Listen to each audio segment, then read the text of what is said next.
इस साल 14 जनवरी 2026 बुधवार को मकर संक्रांति एवं षटतिला एकादशी का दुर्लभ महासंयोग है।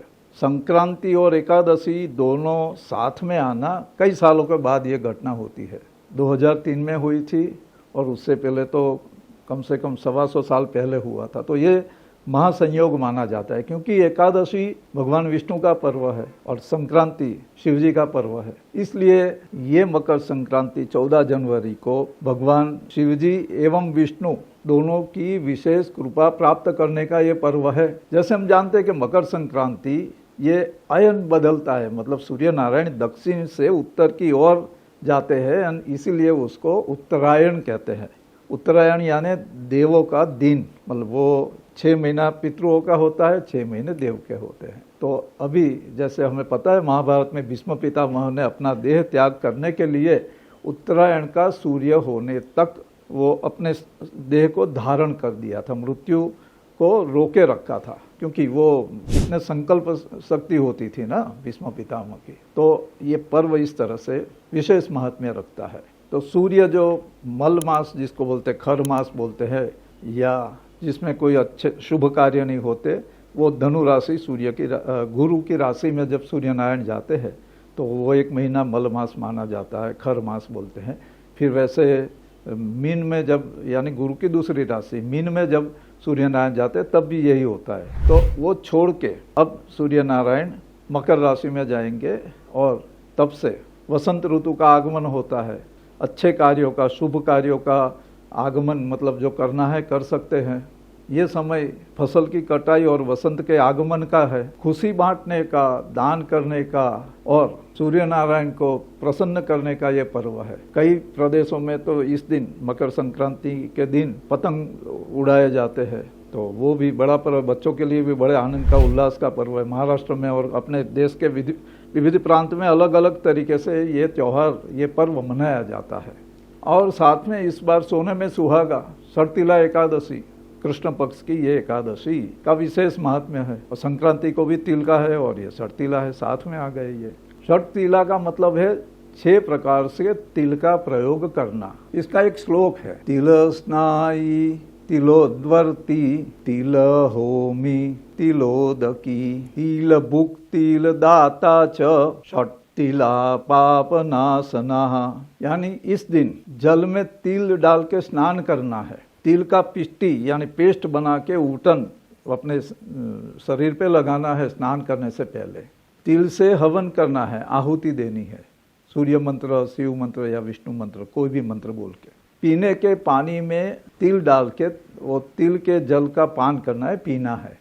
और तिल, गुड़, तिल, शक्कर का अपने आहार खाने में प्रयोग करना है और तिल का दान करना है, यानी तिल का भोजन करना, तिल का दान करना। ये इसका विशेष महात्म्य और संक्रांति में भी यही है। तो एकादशी के निमित्त काले तिल का दान करना है और संक्रांति है तो सफेद काले दोनों तिल का दान करना है। ये पर्व का विशेष महात्म्य है। संत तुलसीदास जी ने कहा है, माघ मकर गत रवि जब होई तीर्थपति ही आव सब कोई। मतलब कि गंगा, यमुना और सरस्वती के संगम पर प्रयागराज में मकर संक्रांति पर्व के दिन सभी देवी देवता अपना स्वरूप बदलकर स्नान के लिए आते हैं। इसलिए प्रयागराज में मकर संक्रांति के पर्व के दिन स्नान करना अनंत पुण्यों को एक साथ प्राप्त करना माना गया है। वैसे ही मकर संक्रांति में प्रसिद्ध जो मेला है गंगा सागर का, गंगा सागर के मेले के पीछे एक ऐसी कथा है कि मकर संक्रांति को गंगा जी स्वर्ग से उतरकर राजा भगीरथ के पीछे पीछे चलकर कपिल मुनि के आश्रम में जाकर सागर में मिल गई। गंगा जी के पावन पवित्र जल से ही राजा सागर के 60,000 शापग्रस्त पितरों का उद्धार हुआ था। इस घटना की स्मृति में ये तीर्थ गंगा सागर नाम से विख्यात हुआ। वैसे दक्षिण बिहार के मदार क्षेत्र में भी मकर संक्रांति के दिन एक मेला लगता है। वैसे पुराण ग्रंथों एवं अपने शास्त्रों में बताया गया है मकर संक्रांति के दिन क्या करना चाहिए, और अपने भारतवर्ष के कई प्रदेशों में अलग अलग से उसका ये पर्व को मनाया जाता है। तो वो देखते हैं। उस दिन तिल से तर्पण करके वास्तुदेव और वैश्वदेव की विशेष पूजा की जाती है। दिन में स्नान, दान, तर्पण, श्राद्ध वगैरह किया जाता है। शिव जी के ऊपर तिल और चावल, अक्षत चढ़ाए जाते हैं। शिव जी की ये इस दिन विशेष पूजा होती है, संक्रांति के दिन। उसके बारे में देखते हैं। धर्म सिंधु ग्रंथ में बताया गया है कि मकर संक्रांति के दिन महादेव पर घृत यानी घी, गाय का घी चाहिए, वो बाजार वाला नहीं चलेगा। घी का अभिषेक करने से महाफल प्राप्त होता है। संक्रांति के दिन शिव पूजा रूप व्रत करना है। पुराण काल में राजा जो थे वो तांबे के पात्र में सुवर्ण युक्त तिल, पहले जो आज से 30-40 साल पहले ऐसा करते थे कि तिल के लड्डू बना के, तिल गुड़ के लड्डू बना के अंदर कुछ रुपया, 2 रुपया या पैसे डाल के फिर बच्चों को दिया जाता था, यानी गुप्त दान। तो उस समय राजा ऐसे करते थे कि सुवर्ण युक्त तिल एक पात्र में बंद करके, यानी खुला नहीं होना चाहिए, और उसका दान करते थे। इस दिन जो शिव पूजा का व्रत है उसका विधान बताते हैं। ये संक्रांति के दिन से शिव पूजा का विशेष व्रत शुरू होता है, इसका ये विधान है। उसमें संक्रांति के दिन व्रत रख के, उपवास करके, तिल मर्दन, तिल स्नान और तिल तर्पण करके शिव जी को यानी शिवलिंग को गाय के घृत से मर्दन करना है, ऐसे लगाना है। बाद में शुद्ध जल से स्नान करा के शिवलिंग को, शिव जी को वस्त्रालंकार, पुष्प वगैरह जो सामग्री है उससे पूजा करनी है। फिर यथाशक्ति धन शिव जी को अर्पण करना है। धन, आभूषण वगैरह अर्पण कर सकते हैं। वहाँ पे तिल के तेल के दीपक लगाने हैं। वहाँ जो पूजा करते हैं, जो पंडित जी होते हैं, वहाँ जो ब्राह्मण होते हैं, उनको घी और कंबल दोनों का दान करना है। फिर तिल से हवन होम करना है। ब्राह्मण साधु सन्यासी को भोजन करा के खुद पंचगव्य का पान करके, तिल युक्त पंचगव्य का पान करना है, मतलब लेना है। फिर व्रत छोड़ना है। ये पान करके भोजन कर सकते हैं, फिर व्रत छोड़ना है। संक्रांति के दिन वस्त्र दान करने से अच्छा पुण्य, मतलब शुभ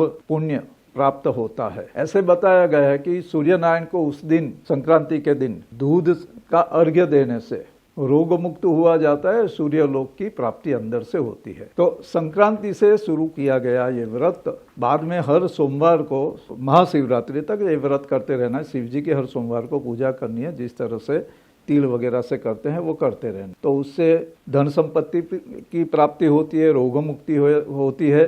परिवार में कोई क्लेश है तो उससे भी मुक्ति मिलेगी। ये शिव जी का विशेष पूजा व्रत संक्रांति से शुरू किया जाता है। अब कुछ और बातें देखते हैं संक्रांति के बारे में। महाराष्ट्र और दक्षिण के प्रदेश में सौभाग्यवती महिलाएं 5 घड़े पर के ढक्कन, 2 मिट्टी की 5 छोटी मटकी, ये सब लाते हैं। उस पर कुमकुम, रोली और चूना लगाते हैं, व्हाइट और रेड करते हैं, उसको कलर करते हैं। और वो घड़े और वो जो मिट्टी के छोटी मटकी होती है उसमें गेहूं, कपास, साबुत हल्दी की गांठ वगैरह वो उसमें भर के 5 सौभाग्यवती महिलाओं को, स्त्रियों को हल्दी कंकु करके वायन के तौर पे देते हैं। ये रूढ़ी है वहाँ की, मतलब शास्त्रों में बताया गया है। और इसको सुगट या सुगड़ कहते हैं। संक्रांति के दिन जिनका विवाह हो गया है, यानी ब्याहता जो कन्याएं होती है, महिलाएं, युवती, तो शादी के बाद आने वाली संक्रांति के दिन तेल, रुई, नमक, जीरा वगैरह सौभाग्यवती जो दूसरी सौभाग्यवती महिलाएं हैं उनको दिलाने का जो रूढ़ी रिवाज है वो साउथ के ब्राह्मणों में देखने को मिलता है, यानी महाराष्ट्र और नीचे का प्रदेश, कोंकण, महाराष्ट्र वगैरह। संक्रांति के पहले के दिन को, मतलब 14 को संक्रांति है तो 13 तारीख को भोगी कहते हैं। उस दिन उत्तम वस्त्र अलंकार धारण करके सौभाग्य की जो चीजें उनका उपभोग करना है। खिचड़ी, बटर यानी मक्खन वगैरह चीजें देव को अर्पण करके खुद ग्रहण करना है, मतलब खुद खाना है। मतलब भगवान को पहले नैवेद्य के तौर पे दीजिए, फिर खुद खाना है। संक्रांति के दूसरे दिन देवी ने किंकर नाम के दैत्य का वध किया था, इसलिए उसको करी दिन या कंक्रांत भी कहते हैं। इसलिए कुछ प्रदेश में उस दिन सुबह में सौभाग्यवती नारियों को अपना चोटी बांध के उनका गोद भरने का भी रिवाज बताया गया है। ये पुरानी बातें, पुराने रिवाज है, लेकिन आज के समय में ये जानना जरूर है कि ऐसा भी अपनी सनातन संस्कृति में पर्व को विशेष तरीके से मनाया जाता था, और इसलिए ये सब बातें हम कह रहे हैं। पहले तो राज्य थे, रजवाड़े थे, तो हर एक रजवाड़े में अलग अलग तरीके से ये त्यौहार संक्रांति का मनाया जाता था। तो उसके बारे में थोड़ी अपने कुछ न कुछ जानकारी होनी चाहिए, अपनी पुरानी जो परंपरा थी, इसलिए ये बातें करने का हमारा मन होता है, तो हम आपसे शेयर करते हैं ये बातें। उत्सव तो उत्सव ये मनाना है। ये त्यौहार का मूल जो उद्देश्य है वो प्रेम वृद्धि और धर्म के प्रति एक भावना जगे और उल्लास रहे, यही होता है। महाराष्ट्र में उस दिन तिल गुड़ बांटने का रिवाज है। कुमारिका और सौभाग्यवती महिला एक दूसरे को मिलती है, हल्दी कंकु लगाती है।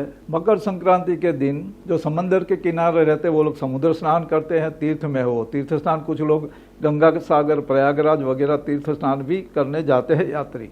तिल तर्पण, श्राद्ध, दान ये कर्म अखूट पुण्य देने वाले माने गए। इस दिन घी और शक्कर मिला के पिष्टी बनाई जाती है। ये पिष्टक नाम का पकवान अगर अपने सगे स्नेहियों के साथ खाने का और गरीबों में बांटने का रिवाज बंगाल में है। इसलिए इस त्योहार को बंगाला में तिड़ुआ संक्रांति या पिष्टक संक्रांति ये नाम से जाना जाता है। अच्छे कपड़े में, रेशमी या ऐसा रेशम का वो कपड़े में ये पिष्टक को पैक करके, अच्छा सा पैकिंग बना के, दूर रहने वाले अपने जो स्नेही है उनको ये पिष्टक भेजने का भी रिवाज है बंगाल में।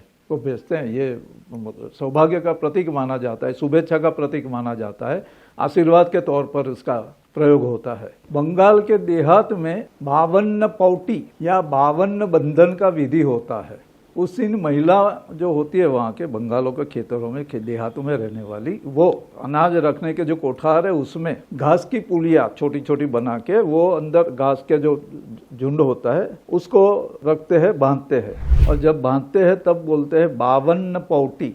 उसका मतलब है 52 गुना हो जाओ। जैसे साल के 52 सप्ताह होते हैं वैसे बोले कि भाई ये 52 गुना हो जाए, जो भी चीज़ है वो बढ़ती जाए, समृद्धि होती जाए। यानी पूरा साल समृद्धि में, सुख में जाए, अन्न का भंडार भरे रहे, धन का भंडार भरा रहे, जिसमें धान, गेहूँ, ज्वारी वगैरह जो होते हैं खेत से पूरा काट के ले आते हैं, फसल काट के, उसमें से कुछ लेके वो बांध देते हैं। तो ये अपने सौभाग्य, समृद्धि को वृद्धि करने का भी रिवाज है। खास करके बंगाल में बहुत ज़्यादा प्रसिद्ध है। देश के बाकी हिस्सों में उसके बारे में ज़्यादा जानकारी नहीं है। तो ये हमने आपके साथ शेयर किया कि ये पूरी समृद्धि के लिए, पूरे साल समृद्धि रहे उसके लिए ये भी किया, 52 पौटी किया जाता है और वो उसका बड़ा महात्म्य है। तमिलनाडु, केरला वगैरह जो दक्षिण के प्रदेश है वहाँ पे 3 दिन तक पोंगल मनाया जाता है। वो बड़ा त्यौहार है साउथ का। पहले दिन उसको भोगी पोंगल कहते हैं या इंद्र पोंगल। वो वर्षा ऋतु के देव इंद्र के निमित्त किया जाता है। जैसे हम श्रीमद् भागवत में बताया गया कि वो जो गोप थे, इंद्र को प्रसन्न करने के लिए, वर्षा अच्छी आए उसके लिए वो इंद्र पूजा करते थे, और फिर भगवान ने वो को अलग करके वो पूजा रुकवा के दूसरी करवाई। तो ये इंद्र वर्षा ऋतु के देव के प्रीत्यर्थ किया जाता है। ये दूसरा दिन सूर्य प्रीत्यर्थ है, इसलिए उसको सूर्य पोंगल कहा जाता है। उस दिन सौभाग्यवती स्त्री, घर की जो मेन महिला होती है, वो स्नान करने के बाद भीगे वस्त्र के साथ ही, भीगे वस्त्र पहने हुए ही, एक बड़े बर्तन में दूध और चावल साथ में रखकर आंगन में बैठकर उसको पकाती है। उसमें जब उबाल आता है तब सभी महिलाएं इकट्ठी जो होती है वो पोंगल ओ पोंगल ऐसे बोलते हैं, जोर से आवाज देते हैं, पोंगल ओ पोंगल। फिर वो जो खीर है उसका नैवेद्य भगवान गणेश जी को, गणपति को किया जाता है। उसमें से कुछ हिस्सा खीर का गाय को खिलाते हैं और बाकी जो रहता है वो परिवार के सभी सदस्य उस दिन खाते हैं। तो वैसे ये पोंगल जो है वो एक प्रकार से पाकोत्सव है, नवान्न जो आता है उसको मनाने का ये है। और तीसरे दिन मट्टू पोंगल नाम से गायों का पोंगल होता है। मट्टू पोंगल कुछ सुना हुआ लगता है ना। उस दिन पशु जो गाय, घोड़ा वगैरह जो होते हैं उनकी पूजा की जाती है और उनको शोभा यात्रा निकाल के पूरे गांव में घुमाया जाता है। और उसमें जो बैलों की और उसकी दौड़ होती है, जिसमें बड़े मतलब हरीफाई जैसा होता है, एक स्पर्धा होती है और लोग बड़े इकट्ठे होते हैं। और उसमें कभी कभी बहुत सारी दुर्घटना भी होती है। तो बीच में कहीं कोई सरकार ने उस पर रोक लगाई थी। मट्टू पोंगल खास करके मदुराई और तिरुवेली वो प्रदेश में ये बड़ी धामधूम से त्यौहार मनाया जाता है, मट्टू पोंगल। तो ये तो हुआ मकर संक्रांति के पर्व के बारे में जो अपने शास्त्र ग्रंथों में और ऐतिहासिक बातें हैं वो। अब देखते हैं कि भाई ये मकर संक्रमण, सूर्य का जो है उत्तरायण में जाना, वो आपके दैनंदिन जीवन में भी बड़ा फर्क लाता है। राशि के अनुसार कुछ दान इस दिन किया जाता है। कौन से समय दान करना है ये, क्योंकि सूर्य नारायण 14 जनवरी को दोपहर में 3 बजे के बाद मकर संक्रमण होता है, यानी संक्रांति का जो पुण्य काल है वो दोपहर में 3:08 के बाद से है, सूर्यास्त तक वैसे संक्रांति पुण्य काल है। उसी समय में दान पुण्य वगैरह करना चाहिए। षटतिला एकादशी सूर्योदय से है और शाम को 5:53 को संपन्न होती है, यानी संक्रांति पुण्यकाल शुरू होने से सूर्यास्त होने तक में जो भी दान किया जाएगा अक्षय पुण्य प्राप्त कर होता है। और हर एक राशि के लिए अलग अलग दान भी किया जाता है, जिसके बारे में हम डिटेल में बता रहे हैं। संक्रांति देवी मानी जाती है और उसका वाहन वगैरह के बारे में पंचांग में डिटेल में दिया जाता है। तो उस हिसाब से जिस चीज़ों के साथ उसका जुड़ाव होता है संक्रांति देवी का, वो चीज़ें महंगी या उन चीज़ों को तकलीफ होती है, वैसे शास्त्रों में बताया गया है। लेकिन अभी यहाँ हम सिर्फ किस राशि को क्या दान करना चाहिए और कौन से समय में करना चाहिए वो देख लेते हैं। मेष राशि जिनका नाम अ ल ई से शुरू होता है, उन्हें चाहिए कि मकर संक्रांति के दिन दोपहर 3 बजे के बाद तिल, गुड़, मूंगफली, लाल वस्त्र और गाजर का दान करना है। उन्हें, क्योंकि उनका राशि स्वामी मंगल है, तो हनुमान जी के मंदिर में तेल का दीप प्रागट्य करना है, तेल का दीपक जलाना है। वो भी 3 बजे के बाद संक्रांति पुण्य काल में कर सकते हैं। ये वृषभ राशि ब व उ से जिनका नाम है, उन्हें तिल, गुड़ के साथ अनाज, कोई भी दूसरा ज्वार है, चावल है, दही और सफ़ेद कपड़ा दान करना है। और आपको जो भी प्रिय वस्तु है खाने में, पीने में या कोई छोटा आभूषण वगैरह, तो उसका दान मंदिर में करना है, देवी के मंदिर में, ये देवी को अर्पण करना है। मिथुन राशि क छ ग वालों को तिल, गुड़, हरे मग, किताब या पेन वगैरह और साथ में कोई भी हरा फल, हरे रंग का फल, उसका दान करना है। भगवान विष्णु या माँ दुर्गा के मंदिर में कोई भी खाने की चीज़ और मिठाई का दान भी लाभदायक रहेगा मिथुन राशि वालों को। कर्क राशि वालों को चाहिए कि तिल, गुड़ के साथ चावल और मिश्री का दान करना है। सफ़ेद वस्त्र या रेशमी वस्त्र का दान करना है। सिंह राशि यानी म ट वालों को, जिनका नाम म ट से शुरू होता है, उन्हें तिल, गुड़ के साथ गेहूं, तांबे का बर्तन में गेहूं भरना है तो, और रेवड़ी, इसका दान करना है। तल के पात्र का भी दान सिंह राशि वाले कर सकते हैं। कन्या राशि प और ठ से जिनका नाम है, उन्हें चाहिए कि तिल, गुड़ के साथ खिचड़ी और दुर्वा वगैरह जो हरा घास है वो मंदिर में अर्पण करना है। गौशाला में गायों को घास, हरा घास खिलाना है, सूखा घास नहीं देना है। और खिचड़ी वगैरह जो गायों को खिलाते हैं वो तो कर सकते हैं आप, लेकिन ये विशेष दान है। तुला राशि वाले र त से जिनका नाम है, उन्हें सफ़ेद तिल के साथ में चीनी, शक्कर, चावल, दही और साथ में सफ़ेद वस्त्र का दान करना है। वृश्चिक राशि न य वालों को तिल, गुड़ के साथ में, ये संक्रांति का विशेष दान, तिल गुड़ तो है ही, लेकिन उसके साथ में और चीज़ जो होती है वो साबुत हल्दी, रक्त चंदन मिले तो ठीक है, वरना लाल वस्त्र और लाल फूल वो मंदिर में दान करना है पूजा के लिए। धनु राशि वाले भ ध फ से जिनका नाम है, उन्हें चाहिए कि संक्रांति के पुण्य काल में तिल, गुड़ के साथ साथ में पीले सरसों, पीले पुष्प, चने की दाल और पीले वस्त्र का दान करना है। साथ में गाय का घी का भी दान कर सकते हैं। मकर राशि ख और ज शनि की राशि है, उनको चाहिए कि तिल, गुड़ के साथ साथ में स्टील या लोहे से बनी कोई बर्तन या कोई चीज, काड़े उड़द, तेल, काली मिर्च, लौंग और विशेषकर चितकबरे, कंबल का दान करना है मकर राशि वालों। कुंभ राशि जिनका नाम ग और श से है, उन्हें चाहिए कि संक्रांति पुण्य काल में तिल, गुड़ के साथ साथ काले तिल अवश्य देने हैं, काली मिर्च देनी है, काले लौंग लेने हैं, काले उड़द या उड़द की दाल, मतलब छिलके वाली उड़द की दाल, और साथ में ब्लू या ब्लैक वस्त्र, उसका दान करना है कुंभ राशि वालों ने संक्रांति के दिन। मीन राशि द च झ से जिनका नाम है, उन्हें तिल, गुड़ के साथ साथ में गाय का घी, चाहे जितना मिले, 50 ग्राम 20 ग्राम भी दे सकते हो दान में। वो गाय का घी येलो होता है और मीन राशि, गुरु की राशि, येलो कलर, इसलिए हल्दी, साबुत हल्दी और केसर अगर मिल सके तो थोड़ा सा केसर भी दे सकते हैं। पीला वस्त्र, पीले फूल, गेंदा फूल वगैरह आते हैं, सूर्यमुखी वगैरह फूल आते हैं, इसका दान करना है। 12 राशि वालों को चाहिए कि कुछ न कुछ दान करें। उससे क्या फल मिलता है देखते हैं कि भाई मेष राशि वाले अगर दान करेंगे तो क्या होगा।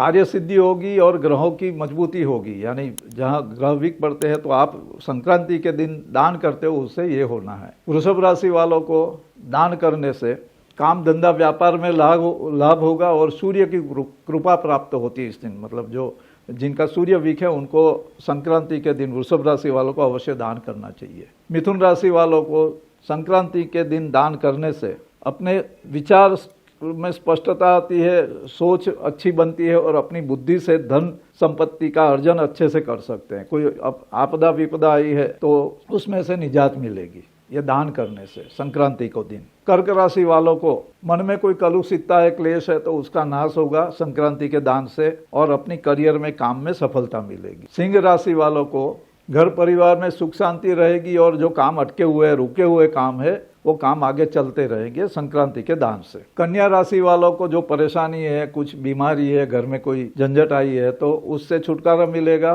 और सुख संपत्ति ऐश्वर्य की प्राप्ति होगी। तुला राशि वालों को संक्रांति दान से समृद्धि मिलेगी और मन में जो बेचैनी होती है वो सब ठीक होगा और मन का संतुलन बना रहेगा तुला राशि वालों को। वृश्चिक राशि वालों को संक्रांति दान से धन लाभ होगा, रुके हुए काम होते जाएंगे। धनु राशि वालों को संक्रांति जो पुण्य काल होता है उसमें यह दान करना है तो उससे यश प्राप्ति होगी और कानूनी कुछ काम उलझे हुए हैं, कोई सरकारी काम अटके हैं तो उससे फायदा मिलेगा, उसमें रुकावटें दूर होगी। मकर राशि वालों को अपने कार्यों में सरलता रहेगी और जो अपने विरोधी है, पीठ पीछे कोई घाव करने वाले हैं या गुप्त शत्रु होते हैं उनको आप दबा सकेंगे, उनका पराजय होगा संक्रांति दान। कुंभ राशि वालों को अधिकार प्राप्ति होगी और आय वृद्धि का रास्ता खुलेगा, नए आइडिया आएंगे, नए काम मिलेंगे। और मीन राशि वालों को संक्रांति दान से आर्थिक लाभ होगा, विजय मिलेगा, अपने रुके हुए कार्यों में सफलता मिलेगी। तो ये हो गया 12 राशियों को संक्रांति दान से क्या पुण्य या लाभ होगा उसके बारे में। आपने ये संक्रांति का विशेष महिमा और विशेष दान वगैरह के बारे में जो समझा वो अपने स्नेही मित्रों को भी ये हमारा वीडियो आप शेयर कीजिए, लाइक कीजिए, हमारी चैनल को सब्सक्राइब कीजिएगा। हो सके तो जो QR कोड बताया गया उसमें अपना यथामति योगदान दे सकते हैं क्योंकि हमें भी ये सब चलाने में कहीं ना कहीं खर्चे होते हैं। तो आपसे ये निवेदन है कि आप ये संक्रांति के पर्व में कुछ न कुछ अपनी ओर से योगदान अवश्य दीजिएगा।